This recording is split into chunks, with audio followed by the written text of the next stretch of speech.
right, Perfect. Sandi, welcome to the Twinkle Star Dance podcast. We are so excited to have you here. For those who may not know your story, can you start by telling us a little bit about Sandi's School of Dance and what inspired you to open your studio in? And by the way, you're gonna have to pronounce the city that or the town you have your studio. How do you say it? Absolutely. Yes. We are in Waxahachie, Texas. We moved here about 10 years ago. Before we moved here, I thought it was Waxahachie. So it's Waxahachie. Sandi School of Dance. This is our 7th season. We did open 6 months before the pandemic hit. So we opened September 1st. And then March, everything changed. It's been a great journey, challenging, but a lot of fun. Right before the pandemic. So September, and then what was like March of 2020 when it was like, say what? So funny story. I just thought about this. I listened to all your stuff and you would talk about March Madness. And so I'm like, I Yes. kept telling my, brand new admin, we're like figuring everything out day by day. And I'm like, what is March Madness? Like, of course I've heard of that in basketball, but what is she talking about? And then March Madness hit with COVID. And I was like, wow, this is She March tried Madness. to warn you. Yeah. I did. That was the extra special. Your very first March Madness was truly March Madness. Well, that really speaks to now you're 7 years in. So you've obviously overcome so many obstacles in that first year, which is probably a blessing, right? To be able to get past that at the beginning. Anything past that pandemic year for anybody who's listening as a studio owner would say, it's not been a breeze. It's still been a bit of a climb, but we are very proud of what you've built in 7 years. And we know the challenges of being a fairly new studio owner. And we are very excited to dive into what makes you successful. I know Amanda has also a follow-up question just to kind of get to, for our listeners, to get to know you. Yeah. So I know not everyone is familiar, but you have a unique background as a performer, as well as being a studio owner. You dance professionally with the Dallas Cowboys Cheerleaders, which are very hot right now, coming off of their Netflix special, America's Sweethearts. But how did that experience with the DCC shape your approach to teaching and now how you're running your business? The Dallas Cowboys Cheerleaders organization and the director, her name's Kelly Finglass. She's on the show now, but she was my director as well. She really tries to approach everything with professionalism and I believe class. Just that professionalism that we were taught in that organization, I've carried that with me and I try to bring that for our studio. Twinkle Star Dance models that really well as well, with everything from their graphics, how everything's age appropriate. And I think it's all done really well and professionally. So I feel like those are two things that are very similar. And I hope to bring that through the studio into the studio as well. Yes. Yeah. And you've added like a DCC, like they come and they do training, right? And then they go and perform at halftime. Yes, we just brought that program, thankfully, the Dallas Cowboys Cheerleaders. There's 10 studios in DFW with former Dallas Cowboys Cheerleaders as owners. And so we've got to bring that program into our studio. And it's just been a big blessing for the families and such a cool experience to go perform on the field and do these big events. So it's been a lot of fun. That's awesome. All right, so let's talk a little bit about balancing business and family life, because I know this is something that could be top of mind for a lot of studio owners that have families. So in addition to running a successful studio, you're also a wife and a mom of 3 active kids, and you and Drew seem like you handle it like a great team. So how do you balance family life with the demands of your studio ownership? That is a great question. I feel like that is always personally my biggest challenge because just like you, Tiffany, I want to be a great mom and I also want to run a studio really well and be, a light in our community. A couple things, it's I would say out of the norm, but we value like dinners around the table. My son's in culinary, like it's just a big thing. We all like food, so it's a great place to gather around the table. And so even though sometimes I do work late nights and my daughter is a dancer here at the studio, she's in competition, so she has a big schedule. At the end of the night, we always meet around the table. So it's late, but it's something that's important to us. So we just think sometimes you do the things that are important to you. So we make that a non-negotiable. That's amazing. I think you said something about it's not ideal or it's not traditional, and letting go of that, letting go of the idea of 5, 6 o'clock, we're all supposed to be sitting down at the table together, letting go of that idea and saying, well, I want to sit around the table together. And even if it's 9:30 p.m. and we're all just standing around the area and eating pizza, we're all together and we can talk about our day. That's perfect, because if we're trying to put our idealistic life into real life, it doesn't work. And when you come home from a studio and maybe your daughter's with you and you all get together, everybody's probably in a pretty good mood because we all had a good day. And that's your touch point. I did the same thing with my kids, Paul and I and Jack and Hallie. It was late. It was 8:30. It was 9. It gets later as they get older, but it wasn't non-negotiable for us too. And that was our time. So I love that you created this time you can come together each day, regardless of how busy or how late it is. I think that's a nice example of a way to not fit in, but to incorporate connecting. Now, the only thing I would do differently is have my kids maybe make the meals. I mean, you said your son's a culinary, so maybe he's cooking for you. Does He he cook is. for you? That's yes. And I keep telling him, you can live here as long as you want. Just keep making us food. I also heard a thing, on Instagram scrolling. It was another business owner, and she was saying the balance of being a mom and having a business. And the balance is hard, but what's been great for her is integrating work into life. I always wanted to take my children to Disney World or Disneyland. And my husband, he was like, I'm not doing the lines. Like, I'm just not going to do it. So a couple of years ago, we did Dance the Dream in California. And so I got to experience Disneyland with my daughter. And just that I wouldn't have had that opportunity if I wasn't the dance studio owner and got to make the decision on what opportunities we bring to the studio. Yeah, and I want to say follow up on that really fast, because I see a huge benefit. Like at the time when I was raising my kids, they both danced too. So I got very lucky. That was our life. They go to school, I'd pick them up, and then we'd go to the studio. We'd all come home together. So it was not as challenging as if you have kids in other activities. So I would throw that out there. I got to make my own schedule. So if I wanted to go on a field trip, or if I wanted to go do this, it was harder for me because I was having to juggle so many things, if that makes any sense. But I could take time out because I was my own boss to go do those things. And at the same time, now that I look back on it, now that they're 22 and up, we spent so much time together. So much time together. It actually made it even more difficult, I think, when they left and went on to their lives, because I'm so used to having them. I think there's so many benefits. Like you went with your daughter to Disneyland and you had that time together. A lot of times what we do as work is a lot of play, it's a lot of fun stuff. So I think that's a good way to turn on the positive parts of owning your own business as a mom, because there's a lot of not guilt, but a lot of internal thoughts, chatter about, am I doing Absolutely. this right? Am I spending enough time? All of that. But I think maybe just switching that and thinking about all of the benefits that owning the studio allows you. I think it's really easy because my kids are still very young, that I get in my brain of like, is it selfish that I want to do this for myself? But then I think, Sandi, you kind of rephrase it in this way. Yes, I'm doing this for myself, but I show up better as a mom, as a wife, as a sister, as a friend when I feel fulfilled.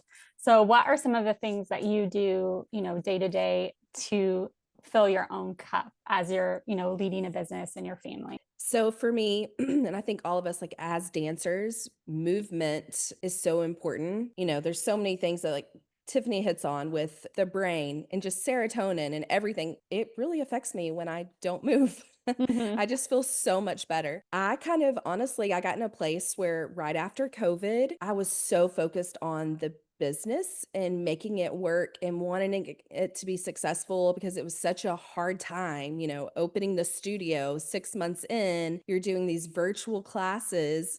I'm listening to y'all like almost every day, which brought me through it. But it was such a big commitment of I wasn't moving like I used to.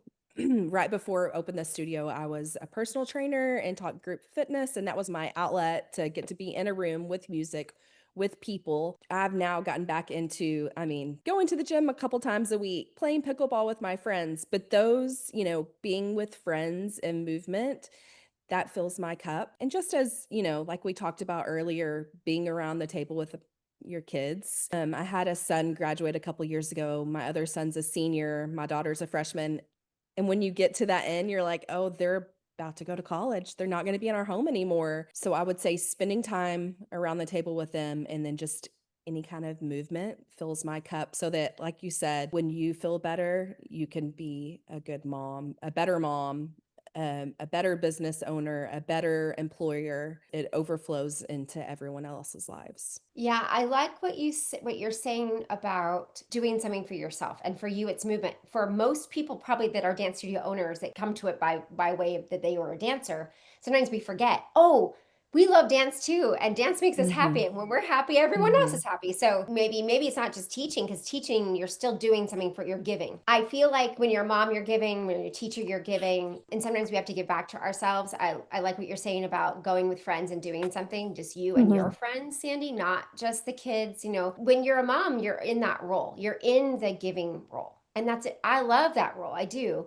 But as you start to see that the kids are going to move on to their lives, and they're going to move on to having, Mhm. their own families and all their adventures, you go, wait, okay, what do I want to do? And you're like, wait, I haven't asked myself that question in a long Mm. time. But I do think, regardless of how old you are, or where you are in your journey, or if you're a mom or you're not, as a studio owner, we really do need to prioritize ourselves during each week, something you do. And I like that you're using movement, because that could be a thing that you could do that's simple, like 30 minutes of doing a dance class or doing something. Your whole day will change, the energy of it. You've been a part of our Twinkle Star dance community for 7 years. I think actually I might have Mhm. met you the year before you opened. I just wanted to ask you, how has Twinkle Star Dance positively impacted your business? I don't know if I could do it without it. As a brand new dance studio owner, you don't know what you're doing. I mean, I still feel like I'm figuring it out every day, but you really don't know what you're doing until you step into it. I thought, oh, preschool, that'll be easy, but let's do the Show Stars curriculum, because it's lyrical, it's different genres. So we actually started with Show Stars. I think for the first 6 months, we only had Show Stars. I was like, okay, I can do preschool. I printed out coloring sheets, and I was like, oh, a couple movements here and there. And oh, it was awful. I was like, we have to get the preschool curriculum as well. It's not only the curriculum that's helped, I feel like, make our classes successful, but it's the community that we've gotten with it. Like I said, over COVID, we had so many calls. I can't remember. I felt like it was nightly, maybe it was weekly. Mhm. That community aspect of it, the leadership. I didn't go to college to be a dance studio owner. So I feel like the mentorship that I've gotten has been everything. I know that we would not be as successful as we are without that curriculum and without the community and the mentorship. Our classes would not be as successful as they are without that guide. Yeah, with using the Twinkle Star curriculum, I feel like, I know you said you started with Show Stars and then you kind of implemented Twinkle. As you shifted away from doing more of like the coloring sheets and that sort of thing, were there any like noticeable changes in your class? So I was teaching most of the classes. I believe at the time we had one other teacher. She taught a lot. I taught a lot. We had 2 studio rooms. At the beginning, it was honestly just kind of figuring out, like, how do I even follow the curriculum? You're figuring out the admin side. You're figuring out so much. I'm like, okay, I'm trying to follow the syllabus, if you will. So it was a big shift. But once we figured it out, I mean, it's really not that hard to figure out at all, but I was just overwhelmed. It was just a game changer. And you aren't in the room saying, oh no, I have 20 more minutes. What am I supposed to do next? I'm not like looking at my watch every 5 minutes of, okay, should I repeat that dance? What should I do? It just goes and it flows and the kids are happy. It was a shift, but a game changer. No one wants to be in a room with a bunch of kids looking at them like, oh no, we have 20 more minutes left. So I definitely, I've been there a camp or two and I'm like, I guess we'll eat another round of goldfish. But now, obviously now you have been in business 7 years. You have other teachers that are teaching the curriculum and things like that. Can you talk a little bit about like your teacher hiring, training, kind of onboarding process, since you do have this system in place for them? I honestly model it after what y'all say to do.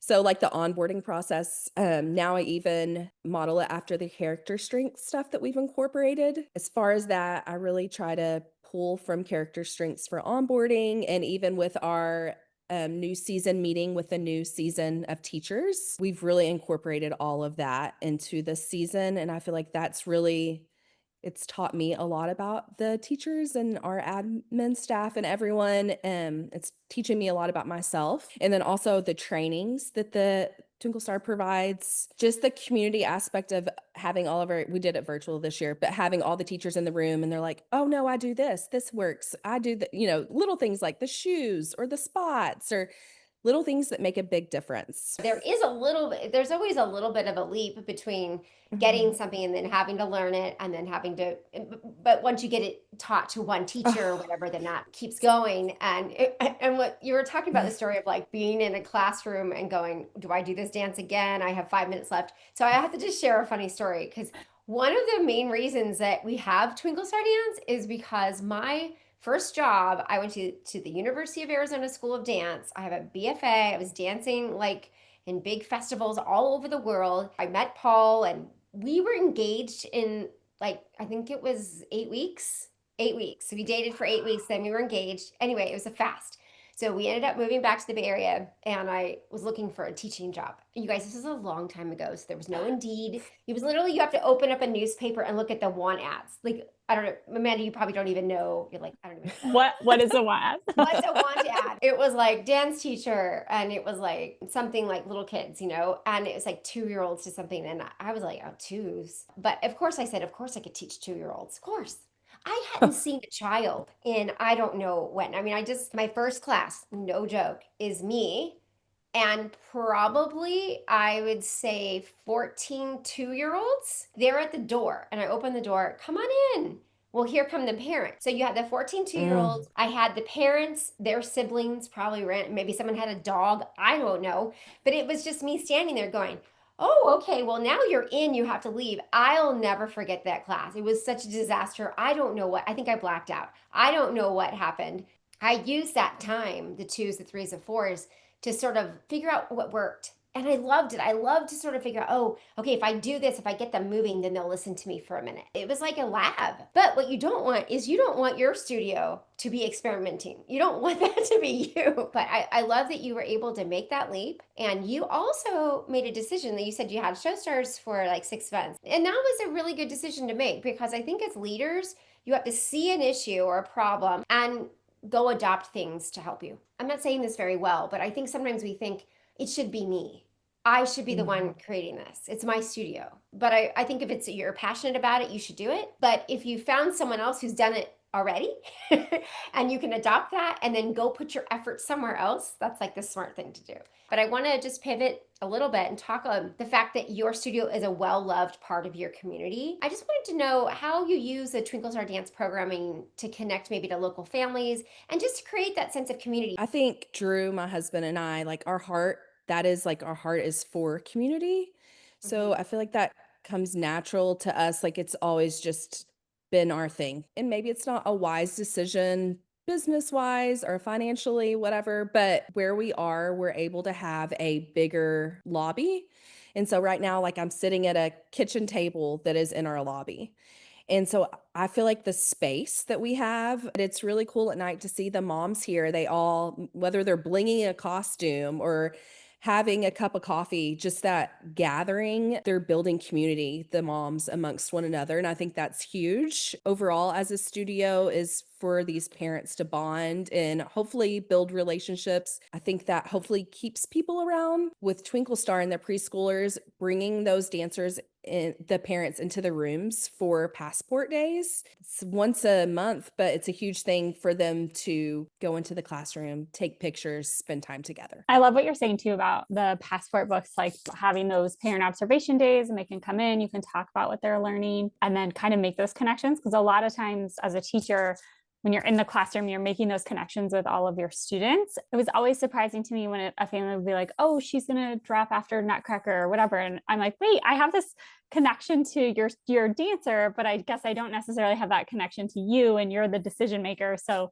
it made me kind of, like you're saying, go out into the lobby and talk to people, take those moments to say like, Susie got her shuffle today, or I saw she was working on this today, and just trying to connect with the parents a little bit more, even though I much prefer children over parents. But I know. I did want to ask you, because in talking about community, I know the daddy daughter dance is like a huge part of what you guys do at the studio. And I feel like you Yes. shared that Drew even once wrote a whole daddy daughter dance song and you performed to it. Can you talk a little bit about your daddy Yeah, daughter super dance? cool. Yeah, it's definitely, I think our dance family's favorite part of our recital is the daddy daughter dance. That's what everybody tells us. And it's not even just the performance at the recital. I think a big thing is the along the ways. Like we do it once a month, the daddy daughter rehearsals. It's just that special time that the dads spend with the daughters bonding when Yeah. sometimes dads and daughters don't always connect on things.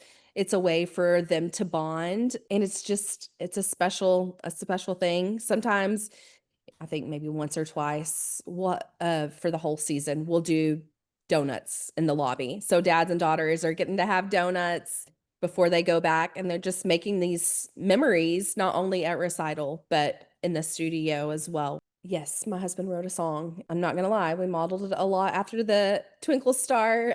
We used some of the moves that we've used all these years. Yes. There's only so It's many gonna work. moves that dads and daughters can do, I think. He knows the format from the dance because he's done it for so long. He's like, okay, I know we need to have a part here where they do the littles, then the bigs, and then they all need to come back on. He knows the format. So the song worked perfect for the dance. Yeah. And it was beautiful. So it was super special. Like I said earlier, my daughter's a freshman. And so a lot of our parents are like, just do the same song every year. And I'm like, no, but we'll definitely have to bring it back her senior year. Oh, that's really special. Yeah. Yeah, And I yeah. remember like teaching daddy daughter, and sometimes, the dads are looking at you and they're like, I don't know what you mean when you're saying step touch, and they're freaking out. And I'm like, okay, let's go over what step touch means. But you're right. It is that like being in community together, having donuts before, or I know I had some dads and daughters that would like go get ice cream together after practice. So it wasn't even like That's just like great. that minute they're in that 30 minutes, they're all in the rehearsal together. It's that like, Mhm. especially when the dad is sharing in on something that the dancer enjoys doing. I think that's kind of that sweet spot with kids, right? Like my son loves ice hockey. And so we all went skating together as a family. And I'm like, wow, everyone is better at ice skating than I am, but I'm out here trying. So it was I fun. love it. Are you using any of the like Adventures of Twinkle Bear and doing like story times or anything Yes. like that? Can you chat a little bit about how you use maybe some of those Twinkle materials? Our libraries reached out to me several times and asked, they have like a kids program in the kids section of the library. And I always take the Twinkle Bear Ballet, and it's a good intro into what dance is. And then we have had several people that have come that are now part of our dance family from that. So that's super cool. We're about to have at the beginning of December the Nutcracker Tea Party that y'all had. It's in Oh, the yes. graphics. Yes. Yes. Yes. And so we'll use the Nutcracker. Yeah. The Twinkle Bear Nutcracker Tea Party book. Yeah. Yes. We'll use that as a mini camp, a 2-hour camp. So I'm excited about that. And I know we already kind of talked about like teachers and managing teachers. Is there anything that you could share about like how Twinkle Star Dance has maybe made it like easier to hire teachers or train teachers? Probably the biggest advantage is if a kid has to switch a class, I can say it's going to be a different teacher, but you're getting in the exact same class. So I think that's huge. They're not getting a completely different class from a different teacher, is they're all teaching the same thing. I have some teachers that were like, I didn't go very far in tap, but if a 3 or 4-year-old can learn this, then I can teach this, because they obviously have some dance background, but maybe tap wasn't their thing. It's been really nice for consistency and confidence for the teachers. I love that you brought the skill building stuff up, because I know that's one of the newer things that we've added into Twinkle Star Dance over the last like 2 or 3 years, is those exclusive skills that kind of talk them through what they're doing. And then, obviously we have the video that models it as well. But for teachers, like you're saying, that maybe don't have as much jazz experience or tap experience, sometimes when they were just seeing, heel dig or shuffle step on their lesson plan, they're probably like, I don't know what that means.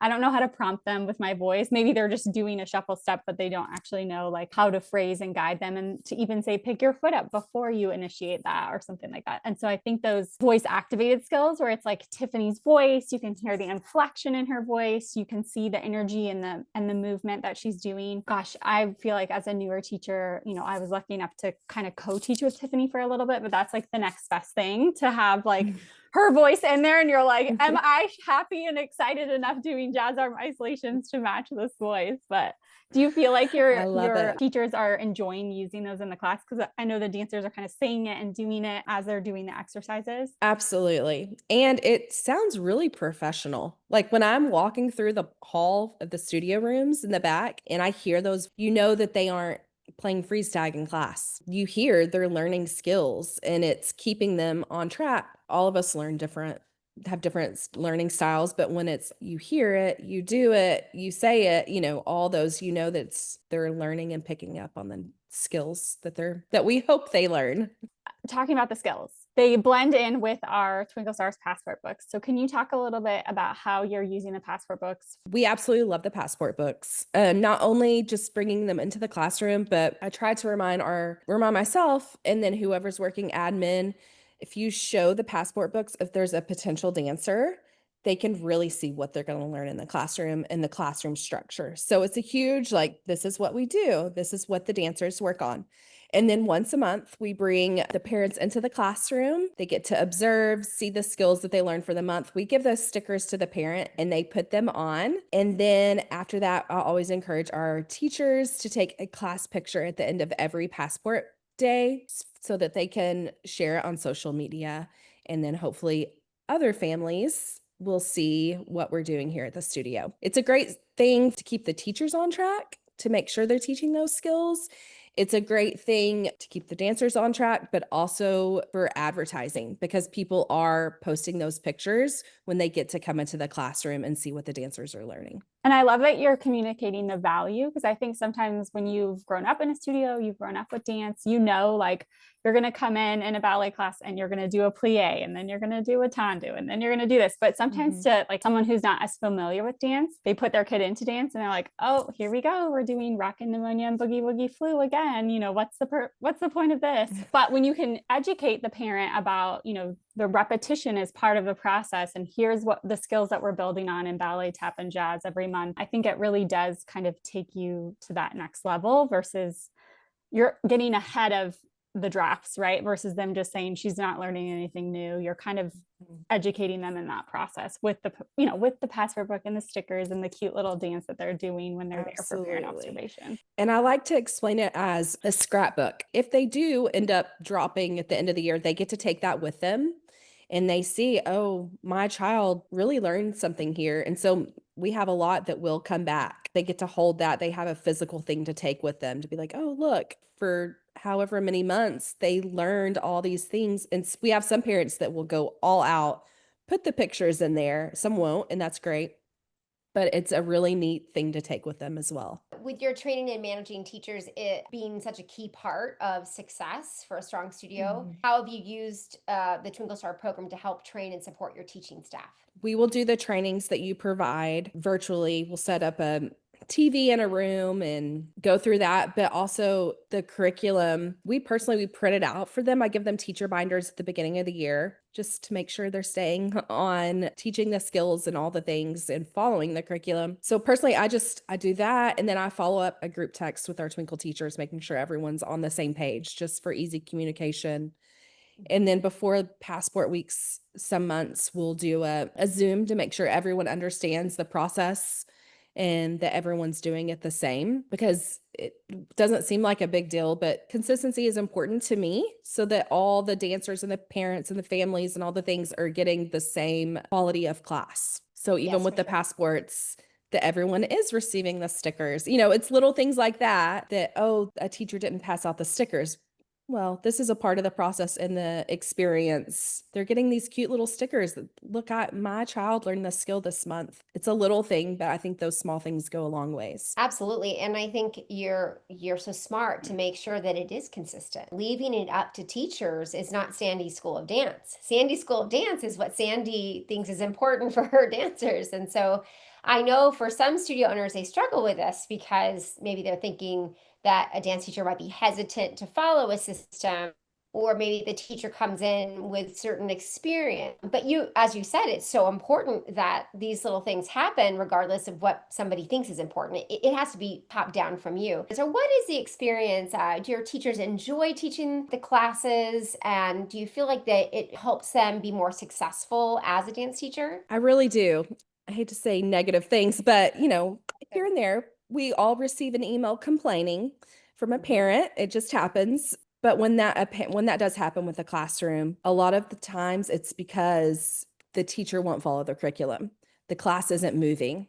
The kids are getting bored. They're sitting around. It looks like they're playing. I think maybe at first, if someone is hesitant of like, oh, I don't know if I want to do this, I want to do my own thing, they quickly learn, oh, when I follow this curriculum, everyone's happy, everyone's moving, everyone's learning. It's a successful class. So if I have had some pushback, because it's going to happen, Sure. sometimes we think it'll be better if I do it this way, or I've done it this way in the past. And sometimes change isn't easy.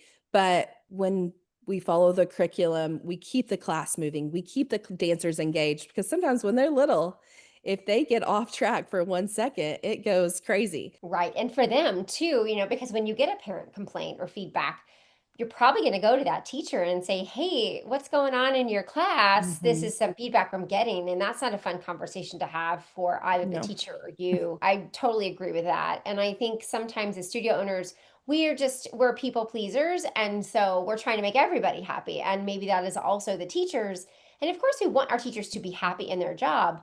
But we need Absolutely. to maybe think about it more like what you're saying is what's good for the whole collective versus what this one teacher has an idea of what might work. When they get in there and their 3-year-old class is listening and growing and progressing, I think they see that is a bonus. But on a personal level, what has being a member of Twinkle Star Dance meant for you as a studio owner and leader? Maybe how has it shifted for you? I know you kind of had it from early on. It just shaped so much. I mean, what Twinkle Star, it's not just about the curriculum, but it's also about just how you run a business as a whole. Or Amanda talks about why we do things, even with like this month is November with gratitude. The things that I've learned, like probably can't see behind me, but we have thanks a latte parents. We had a coffee bar set up for the parents cute. this week. One thing I also learned from y'all a long time ago, it was also our reveal for recital costumes and all the things. And so they're seeing more money that's coming. So we're offering Here's them a free coffee. Yeah. Please stay happy. I'll give you coffee while I tell you you're going to have a recital fee. So, Yeah. I mean, it sounds silly, but I learned all of those things about building community. And I've learned at all the retreats or the seminars that you need to focus on the class and doing a show and selling tickets and those things that keep the studio going, that allows you to pay employees so that you can have people help you and so that you aren't miserable, Right. just the business aspects of it. I think those have been as huge as the curriculum that's provided, because like I said earlier, I didn't go to school to do this. So this has been my means of learning how to run a business. It's so much more than just the curriculum that we're receiving. It's the mentorship and the learning how to run. I can only imagine, Amanda, how much she's learned, and she's opening a studio. It's Yeah. incredible training that you receive. Great. And then also, and thank you for that, because we are Twinkle Star Dance Program, which is, primarily, when you think about it, oh, it's a bit, preschool curriculum or show stars. Mm-hmm. But you can't separate that from the business. Like you can't, we provide that. But I think what I've learned is when you have multiple locations, you've got to be able to apply to a place that you're not at. I love being able to help studio owners like you realize your dream and take from what I'm offering or what we offer together collectively, Amanda and I and our team, and help you just enjoy your process versus having to worry about making mistakes and learning from them. Otherwise that learning curve is as much steeper. I do want to ask you though about, you mentioned like the conferences, in-person stuff, and with our curriculum, it's all on video, obviously, because we can't get in front of everybody since COVID with the era of Zoom. I mean, it's been really convenient to do things via video. Like right now, we can talk to each other. Mm-hmm. It's not the same as being in person and being eye to eye, specifically for your teachers. So I know you've come to a few things, and we do have studio owners that sometimes think, oh, should I go or should I not? Can you speak to a little bit about, even if it's just a studio owner attending one of our mid-year events or annual event, like what that's meant for you and what kind of benefits that you saw from attending? Absolutely. Yes. I think more than anything, it's inspiration. When I've gone in the past to the summer events, I walk away with, I know what our recital theme is going to be. I know what I do a different recital. I do it different where it's kind of based on what I'm going through in the season of life or season with the studio. And I always walk away with the inspiration of, I know what our focus is going to be this year. I mean, it's really through what y'all are teaching. I let those things inspire me and lead the way for the year. Like you said, like the connection virtually, it's great. You feel like you get to know someone, but when you're face to face with someone, the connection's completely different. And then that connection, you learn so much from not only y'all at Twinkle Star Dance, but the other studio owners and the other teachers. Oh, you do this. Oh, that's such a great idea. Oh, that, you just pull from each other. So it really is, virtually is great. You learn, but it's just a different level of experience when you're face to face, different connection. I wholeheartedly believe that. I think, when there's a resonance that happens when you look at somebody in the eyes in person. And Mhm. just the phrase in person was like not a thing, in January 2020. And now, like I said, I love the convenience of being able to connect like this on a Friday. We're all in different cities, and we can have this conversation. And tonight I'll go out to dinner with Paul, and I'll talk to him about what you said today. And that's wonderful. But being That's great. together in the same room, it's also energy. And I love that you go away with inspiration, because that's what we like to do, because that's going to sustain you, right, for like Mhm. for like a whole year sometimes before we're able to come together. Sandi, I want to thank you so much for joining us today and sharing your story, specifically about opening up the year that we didn't know. You probably thought, oh, this is going to be a year just like any other year, and it just wasn't. But you've come through it fantastically, and you and Drew and your kids are a shining light in your community, and what you give to your students and your parents. And you're just a very calm presence, and I can tell you give a lot of grace to the people around you. Like when you say, okay, well, some people have complaints, but it's okay, and that's something that I think someone could take away from this conversation. Sometimes we need to just look at it from a different place and know that not everybody's going through, sometimes people are going through hard things, and they come into our Mm. studio, and that's what we're going to get from them. But I think you're a great example of what a beautiful leader can be. Before we wrap up, where can listeners connect with Sandi's School of Dance, online or social media, or how could they get in touch with you? I love Instagram. I think it's so much fun. I love posting the pictures and what we're doing at the studio. We are on Instagram. It's Sandi's School of Dance. We're also on Facebook, Sandi's School of Dance. It's with an I. Of course, we have a website. Super simple, Sandi's School of Dance. So that's where we are. I just want to say thank y'all so much for having me here today. It's an honor to be a part of Twinkle Star Dance. It's a beautiful thing that y'all built, just that your heart is for the studio owners and the mentorship and learning. It has changed my life. Sorry, my family's life. So it's what we needed when we needed it. And just with November here, super grateful to be a part of it. Well, Thank it's you so our much. pleasure and our honor to have you in our family of studios. And thank Yes. you for taking time today. Thank you, Sandy. Yes.